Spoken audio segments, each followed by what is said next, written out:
Affirmative. The state of California should implement more resources to expand alternatives to incarceration regarding prison reform. Observation 1. Harms. A. There are plenty of offenders who do not run with the luck of being in a good health state while in prison and unfortunately have to be in overpopulated prisons/jails where there are inadequate health services. Prison reform and alternatives to imprisonment 2020.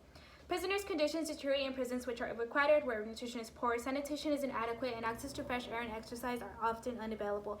HIV infection, tuberculosis, hepatitis B and C, sexually transmitted diseases, skin diseases, malaria, malnutrition, diarrhea, and injuries including self-mutilation are the main causes of morbidity and mortality in prison. Prison staff is also vulnerable to most of the diseases of which prisoners are at risk. Prisoners are not isolated from society, and prison health is public health. The vast majority of people committed to prison eventually return to the wider society. Observation 2. Inherency. A. There is absolutely no doubt that maintaining an inmate is very expensive. That is why there have been many suggestions and movements to perhaps seek for something more inexpensive where offenders are still paying for the crime. The cost of imprisonment, January 2019. 15 states spend more on incarceration than education, California leading the way.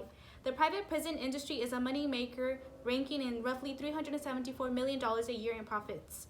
Observation 3. The plan. Therefore, we present the following plan. The state of California should implement more resources to expand alternatives to incarceration, like house arrest or rehabilitation centers, instead of profiting from their incarceration.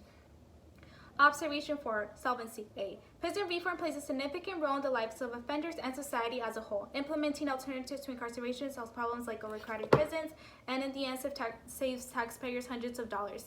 Alternatives to incarceration in California 2015.